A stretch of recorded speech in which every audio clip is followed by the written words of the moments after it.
Hello, I'm Kitty McFarlane, and I'm really excited to be talking to someone today that has written the most fantastic book, here it is, about the origins of life, all the different theories of how our planet became the thriving biosphere it is today, and crucially, all the people involved on each stage of our developing understanding of life on Earth. And it's called The Genesis Quest, The Geniuses and Eccentrics on a Journey to Uncover the Origin of Life on Earth. And it was written by the wonderful Michael Marshall, who I'm delighted to welcome to the screen. Hi, Michael. Hi, Kitty. Thank you so much for having me today.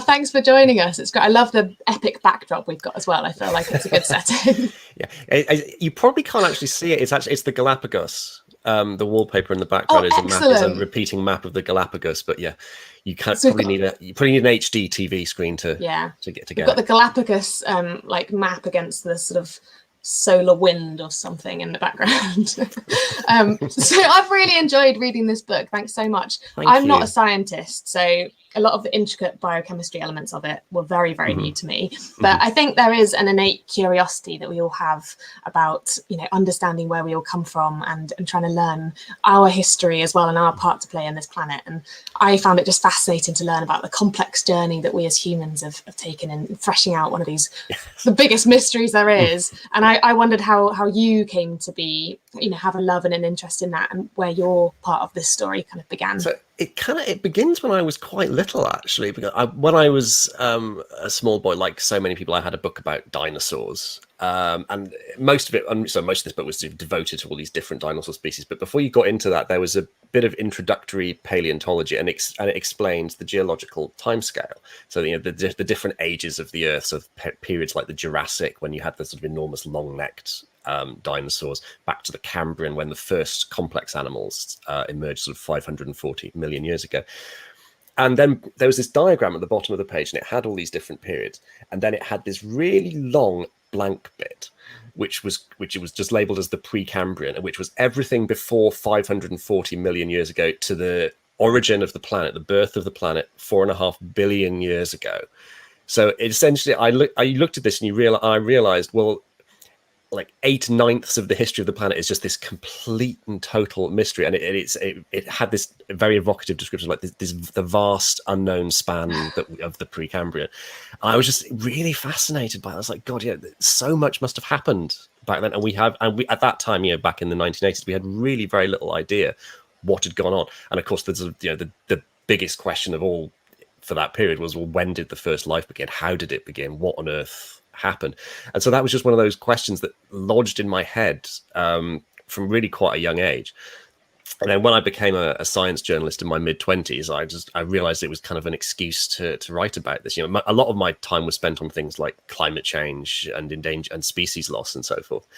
But as a sort of sweetener to all of that, I got to write about this sort of this really fascinating and profound question of how life began, why it did so, and why it's emerged on Earth but seemingly nowhere else in the solar system. What made our planet so special. And that's just been a thread through all my work ever since really. And why is it that you feel that actually communicating these really quite hefty ideas with the public is so important, and not just squirreling away and like doing the research yourself? And it's that element of accessibility and engaging other people, isn't it? It is. I think there's all sorts of reasons for explaining science to people, and I think there isn't really just sort of one answer to this question, because we've all been living through the pandemic, and clearly having science explained to you, the science of virology and of public health and so forth, that's not just a question of pure interest and like, oh wow, isn't this fascinating? I'm loving learning about the spike protein or whatever. It's literally been a matter of life and death. But even for things like the way that life began, or the way that life works, that we are, as human beings, we are completely bound up in the biosphere. We are completely sort of dependent on other animals and plants and microbes and the planet itself for our survival. If you don't believe me, just go on a spaceship, and if you can afford it, and see how long you cope. It won't be long. I know that people live on the International Space Station, and they sometimes do so for months or even like a year or two at a time. But that's because they have regular supply runs. They literally have rockets going up every few weeks or months to send them food. And if they didn't, they wouldn't be able to survive up there. We are completely bound up with the planet, and we are completely bound up with the other living things here. And so understanding how that works isn't just fascinating and awe-inspiring and wonderful, although it's all of those things. It is also about our survival and well-being as a species. Yeah, really, really interesting. And that's something we might come back to in a little while, but we won't have time to go into like the scientific intricacies of the book completely, because there's a lot of them. And my brain feels completely saturated and slightly melting after reading it. But it is great. But I thought we could maybe sort of touch upon just a couple of the ideas that are included about how we came to be. And first of all, I thought we'd start with a really big question, which is, what is life? And how do you differentiate between non-living matter and living matter? And what is that all about?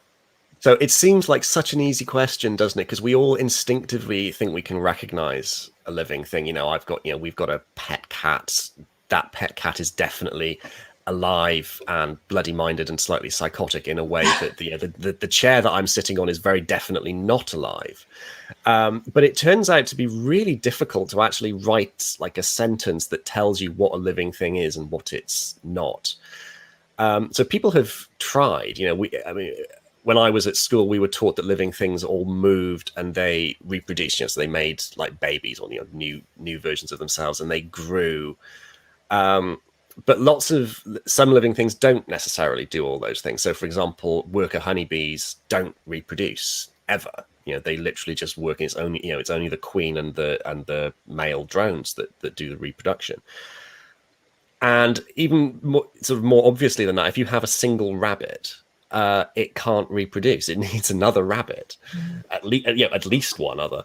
And at the same time, you have these other sort of slightly edge cases, which you have, because there are certain phenomena that have some of the properties of life. And we are very clear that they're not alive, but they have some of the properties. So fire is a good one. Fire grows, it feeds, it kind of reproduces in a sense. It makes new fires. Cars are another one. They move around and they do things in this sort of very directed way. They take in fuel, it makes them go.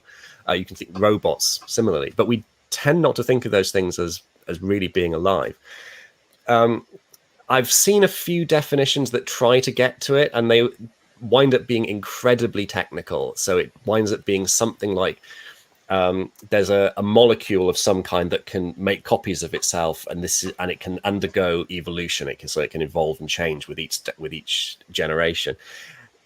And it sort of gets to it, but I'm not sure that it really does. It's somehow not quite a satisfying explanation. And the best thing that I've actually wound up alighting on is that it might actually be a mistake to try to make a hard divide here. There are some things that are very definitely alive, and there are some things that are very definitely non-living, and then there are things that are kind of in the middle. And the most obvious example of that would be something like a virus. Because viruses, we sort of think of them as being kind of alive, but they can only really reproduce. They can only do anything by infecting living cells. So if a virus by itself is pretty inert, it doesn't do anything.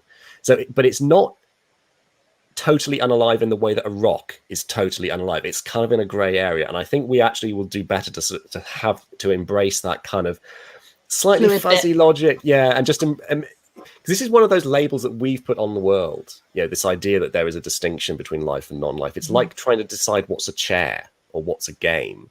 It's really difficult to sort of pin down what a game actually means. And in the same way, I think it's really difficult to pin down what is alive. And so I think we're sort of better off just being a little bit, trying not to be too absolutist about this, and just sort of think, well, maybe there's just a bit of a gradient, and that's how, and then if we sort of come back to, how life began, well, that's probably how it went. It was a gradual increase in aliveness. And at some point there comes a point where you go, okay, fine, that thing is definitely alive. But the stretch in between is kind of ambiguous. So we're thinking like way back when we're talking about the first types of life form on the planet, that would probably have been something very, very simple, single cell, existing in a, what would it have looked like back then? When are we talking about? 4 billion years ago? So the planet is 4.5 billion years ago, and because it was, there's good reason to think that it was hit by another planet about the size of Mars very soon after it formed, and that would have been like the biggest explosion in like that has ever happened on the planet, and probably melted the entire surface. So it's pretty clear that at that point the planet was sterile and there was nothing alive on it. And the next really clear data point we have is 3.5 billion years ago, where there are fossils from a place called Pilbara in Western Australia. And these are the oldest confirmed fossils. The oldest fossils that everyone who's looked at them seems to agree is actually a fossil of something that was once alive. And they're single-celled organisms, a bit like today's bacteria, sort of living in sort of clusters and what seems to have been a coastal setting. So and there have been claims of older fossils, lots of claims, either of sort of again of more fossilized single cells, or people have also claimed that they found chemical traces of life in older rocks, even more than some of them older than 4 billion years ago. That's all very, very contested and uncertain. So I think that the sort of conservative thing is that there is a 1 billion year gap. There's the period between the formation of the Earth 4.5 billion years ago and these definite fossils at 3.5 billion. And at some point in that time, that's when life began. As you know, in future decades, we'll hopefully know it more precisely. But at this point, that's the window. Oh, it's pretty amazing to have a window in it at all that we can narrow it down, especially when, as you say, it's like beyond fossils really go back. And that in itself marks huge progress. You know, if you went back sort of 100 years or so, the oldest fossils were Cambrian fossils of about 540 million years. So that last little period of the Earth's history. So we really have gone a long way back since then. Yeah. As to what the Earth was like back then, it's really difficult to sort of be overly sure because so little rock has been preserved from that time. Most of the rocks from that time have been sort of taken down inside the planet by plate tectonics and melted and crushed and smashed around and generally kind of wrecked. So if there were any fossils in them, there aren't any more. It seems likely that there was definitely a lot of water, that the oceans seem to have formed quite early in Earth's history. There probably weren't large continents like Europe or Africa, but it seems that there possibly were volcanic island chains or something like the Caribbean or Hawaii. Lots of that. Lots of little bits of land where volcanoes from under the sea had erupted enough to build up something that came out of the water. That is also still slightly controversial. Actually, some people will tell you that the ocean was so deep that nothing climbed out of it. But there seems to be growing geological evidence that there was some land, but it was islands rather than continents. Fascinating. And reading through some of the theories in your book, there's obviously so many different ideas that are developing over time, and from early ideas of vitalism and spontaneous generation to the idea of this primordial soup, which I love as a phrase. And it seems to kind of be the last couple of 100 years, well, maybe the last 100 years in particular, that we've really accelerated. And how far have we really come? Do you think we've cracked it yet? Oh, we definitely haven't cracked it. The scientists who've worked on this have come a long way, and really it is in the last 100 years. People were thinking about this before, but it's only really from the 1920s that people had that there was an idea that was sort of being widely taken seriously, which was the primordial soup idea, and that was put forward by a Russian scientist named Alexander Oparin in the early 1920s. And then it's only from the 50s that people started doing lots of experiments and sort of really trying to study this. So if you measure it from the first proper experiments, it's not even 100 years that we've been seriously looking into this. So it's perhaps not surprising that we don't have it nailed down. I think there's a few things that have become really clear. The first thing that sort of wasn't immediately obvious is that many of the chemicals of life do seem to form quite naturally and fairly easily. So when you delve into the biochemistry of what's going on inside cells, you encounter molecules like DNA. And if you've looked at a picture of DNA, it's the fabulous double helix shape, and it's incredibly intricate and beautiful. And some of the other molecules, are like some of the protein molecules, are even more bafflingly complex. And you think, Gordon Bennett, how could anything like that have formed spontaneously and by chance? And obviously nothing as complicated as that just sort of snapped into existence. but the constituent parts of those molecules do seem to form really naturally and quite easily. So for example, proteins are made up of smaller things called amino acids, and amino acids have been found in meteorites. So that tells you that amino acids will form, not even on Earth. They can form just inside a lump of rock in outer space. So they're clearly not wildly difficult to make. I think that and decades of experimentation have sort of now shown that you can make most of the chemical parts of life and relatively straightforwardly and under relatively sort of normal conditions. You don't need like incredibly controlled chemical syntheses where you have do this step and then do this step and then 20 stages later you eventually get the thing. You can often do it just like in a beaker of water with the right things put into it.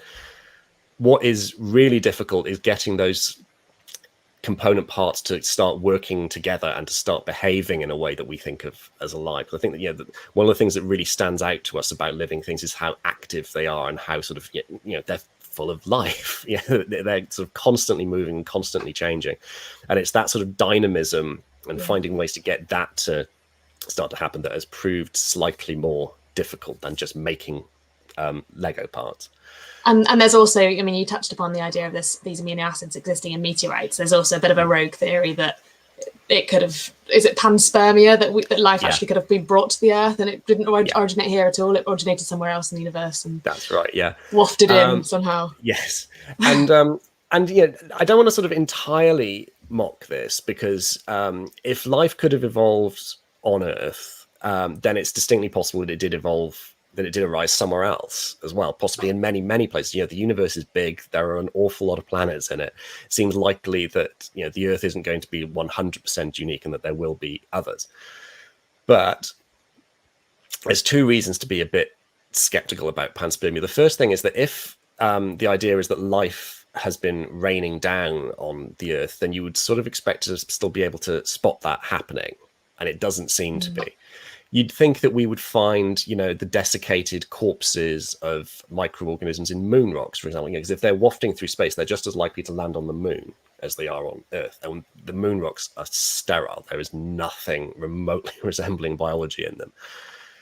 And the other thing is just that the distances really are a problem because the universe is really big, and you can imagine these bacterial spores either sort of drifting by themselves or perhaps drifting within a meteorite, but it's still going to take thousands and thousands of years to cross even from the nearest solar systems, let alone anything more far removed.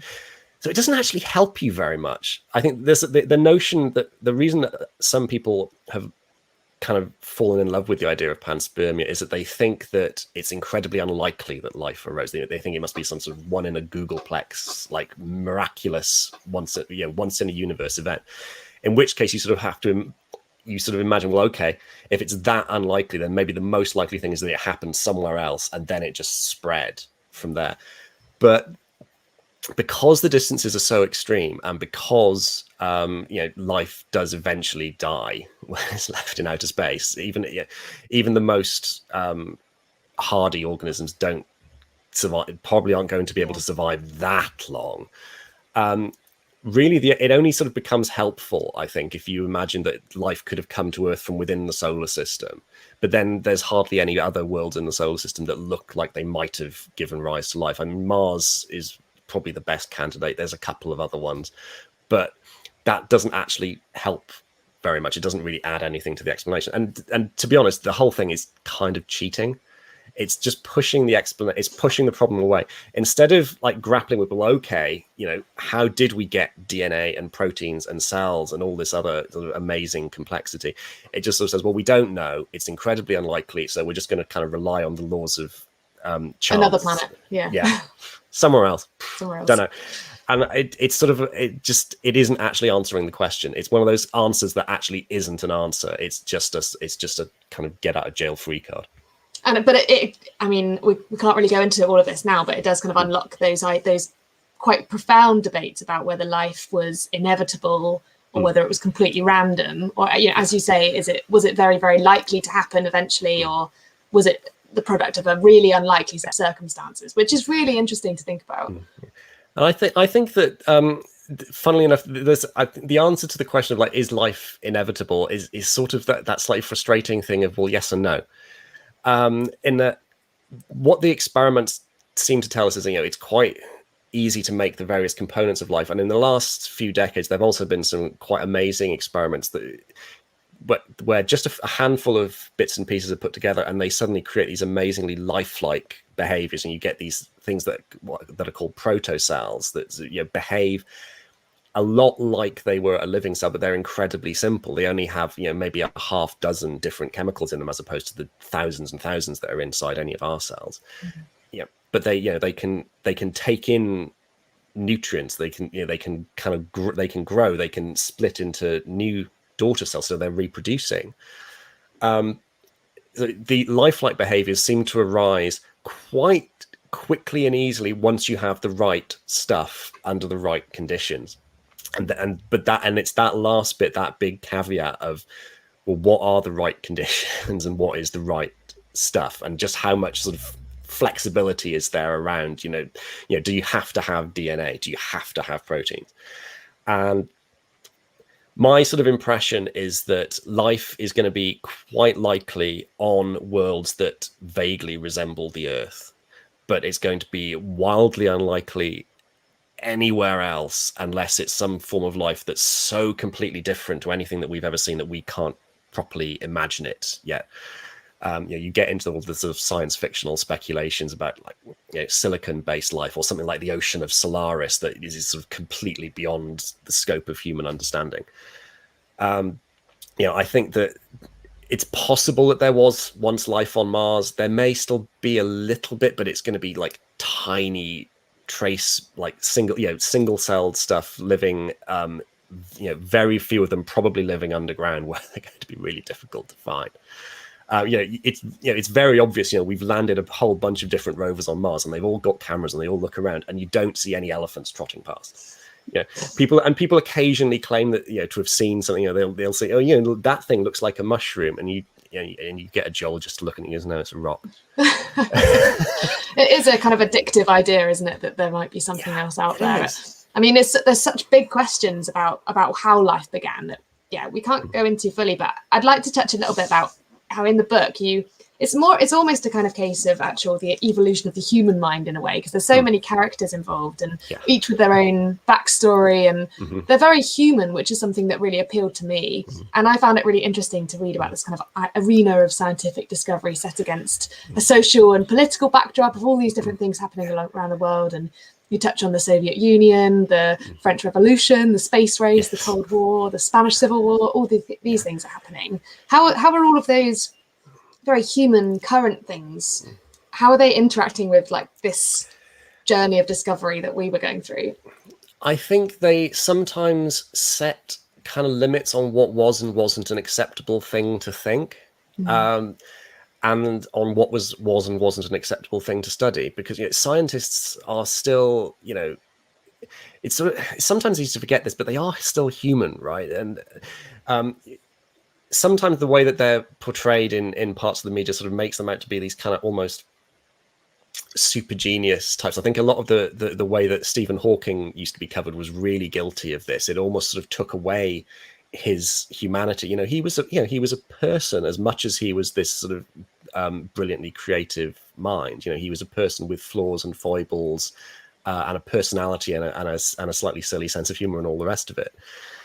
And the same is true of every other working scientist. They're still, they're embedded in the societies in which they work, and to some extent, perhaps they kind of rebel against that and sort of push at the constraints of it sometimes. But they're also, nevertheless confined by it. It's one example is that Oparin, the Russian scientist I mentioned, who proposed the primordial soup idea. Now, in his work, he doesn't really talk at all about genes and genetics, and that's partly, I think, because genes and genetics weren't very well understood in the 1920s. It wasn't even understood at that time that DNA was the genetic molecule. That wouldn't be understood for some years.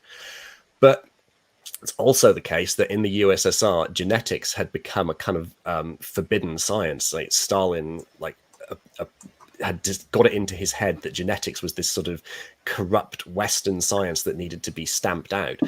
And so I don't think it's entirely coincidental that Oparin just kind of let that bit go. Yeah, I think there was a certain amount of gentle calculation there of like, I can get away with saying all this other stuff, but I probably shouldn't go into the genetic side of things. And I think you also see a certain amount of what I would probably call groupthink of like because particularly in the early stages of study of this, back in the 1950s, there were so few scientists who were working on how life began. And that means it's if you only have quite a small group and they're slightly homogeneous, which is to say that they were all white men pretty much, it's really easy to just all slightly get into a bit of a groupthink way of thinking, of all sort of accepting the same assumptions and not thinking to question them. And it's only and of course in recent decades there are now many more people working on the field, and from a much wider much more diverse set of backgrounds, people from pretty much every continent, lots more women being involved.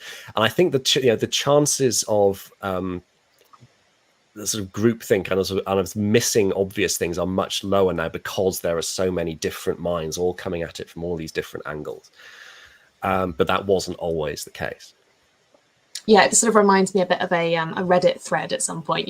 There's the same characters popping up and saying the same things, and every now and then an old thing would get dragged back up again. And I guess now there's so many more voices and people throwing their hats in the ring.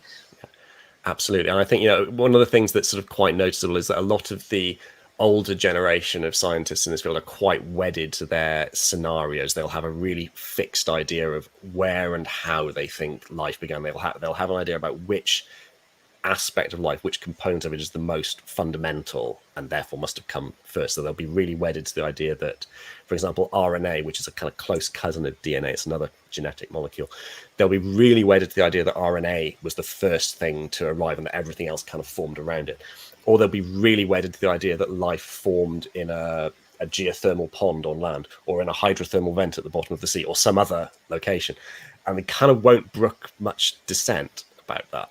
But there was a group of younger researchers who about a year or two ago published a paper. This came out after the book came out, so it isn't in there.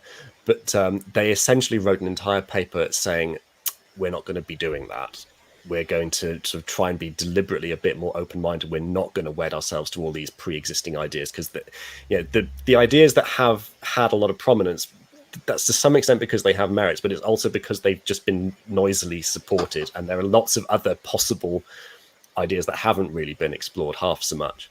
And so they pretty much drew a line in the sand and said, look, we are going to do this differently. We're going to try and be much more agnostic about the different ideas, and just go back to the experiments a bit, and a little bit away from these sort of huge grand theories that when you sort of start to unpick them, you sort of realize, well, that bit of it holds up quite nicely, but there's that whole bit there that hasn't been demonstrated at all. And so maybe, I think there's funnily enough actually a greater degree of caution now than there was 20 or 30 years ago, which may seem counterintuitive, but I think it's actually a sign that the people who are doing the research in this field have kind of grown up as a group, taking a slightly more measured approach to what is a really, really hard question with there are so many sort of interlocking questions in it, like which bit of life came first, what kind of location are we talking about, when are we talking about, what was the sequence of events, what was the Earth like. There are so many bits and pieces that you have to put together that you really have to, I think, be a little bit careful about being too wedded. Making assumptions. Yes. And going back to this this idea of us all being human, even the scientists that are coming up with these ideas, and I quite like that idea, because I think in a way I find it, as a non-scientist trying to get my head around these concepts, I can't help but impose my own morals, and I swing from existential fear when I think about these big questions to feeling comforted by us all being connected. And how do you personally grapple with that side of things, like the idea of humans needing to tell stories and needing to understand, but swinging from I guess an existential doubt to maybe something a bit more comforting? Yeah, it's vexing.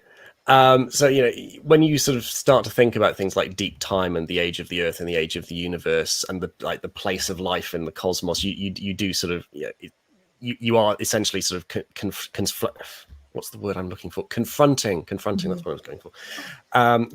You're confronting some sort of really quite sort of deep and kind of simultaneously intimate and enormous questions about who we are and what we're doing here and what's the point of anything. And I don't really have like a fixed answer to any of this. I mean, one of the things that I guess I kind of find simultaneously comforting and slightly alarming is just how bound up we are with the rest of the planet and the rest of the ecosystem. It's like one of the ideas that I think is really crucial to thinking about how life began is that you sometimes get the idea that there was like at some point there was a single lone organism, like the first life on Earth, this one tiny living cell completely alone in the universe, and I think that's wrong. I think that if like the conditions on Earth were somehow right for life to form, then that probably didn't mean just one. It will have been a continuing process, and it will have meant lots. It will have meant an instant community of organisms. You can it's sort of easy to imagine this in a pond or lake kind of situation. That's not meant as a definitive that's where it happened. But if you imagine, a lake where like the water level drops and rises and so forth, you can sort of imagine that lots and lots of cells could start to form in that, and so they're immediately interacting with each other, and they're immediately part of what we now think of as an ecosystem. And it's quite likely that they were actually, if that is indeed what's happening, then they will have been sharing things with each other. And I don't want to anthropomorphize that too much. Obviously, this wasn't intentional. We're still talking about what's essentially a sort of chemical process. And that I'm not sort of trying to suggest that there's anything conscious going on here. I think consciousness comes much later. But they would have been sharing sort of key chemicals with each other, so they would have been immediately interdependent upon one another. And I think that's exactly and that's still how everything is today. We are dependent on crop plants and animals and the microbes in our guts and on the planet itself. The reason that the climate is more or less equable for us is because of all these sort of huge planetary processes. The fact that the oceans act as a carbon sink and take carbon dioxide out of the air, so it doesn't get too hot on here, but they don't take too much out, so it doesn't freeze. We are as a species, we are completely tied up and bound up with everything else that's alive and with the non-living matter of the planet itself. And I think you can trace that right back to the very first life, which was completely bound up with every other sort of proto-life that was forming and with its surroundings. Because it needed the right conditions. You probably didn't get life forming up in the sky. You possibly didn't get it forming in the open ocean either, because that wasn't quite the right sort of place. It needed the right kind of location. And so it needed, in a sense, the support system of the planet itself to create the right place. So that's kind of comforting in a sense, in that we do have like a really amazing, beautiful, or inspiring, fundamentally homely place to live. It's also kind of terrifying because it's the only one that we've got, and we're not at the moment doing the best job of taking care of it, but we could do better. Yeah, no, I know what you mean. It's that swinging from looking up at the sky and not knowing if it's empty or full of life, but then reminding yourself that I think you put in your book that we are potentially distantly related to everything living on this planet, which is an amazing thought and something that we easily forget. But I think we're going to have to wrap up our conversation. Yes. What an interesting one. And I feel like we only just started scratching the surface. Such a fascinating journey that takes place in this book, The Genesis Quest by Michael Marshall. And it takes us from the depths of hydrothermal vents in the Pacific to the dust of distant stars, from mold, maggots, and putrefaction to the glorious biodiversity of the oceans, and one that definitely asks more questions than maybe answers them. But thank you so much, Michael, for taking the time. to give us this whistle-stop tour through life on Earth and how it began. And you can find the book, The Genesis Quest, in any good bookshop or from Michael's website, michaelmarshall.com. So thanks so much, Michael. Cheers. Brilliant. Thank you so much, Kitty. Thanks. And I'll just finish by saying to everyone watching that make sure you keep an eye on all the other things that are going on at the Festival of Nature over the next few days. I mean, this afternoon, I think we've got a Q&A with Simon Moreton and a draw along with Lauren Cook, and there's loads more to come. So keep an eye on all that as well. Bye.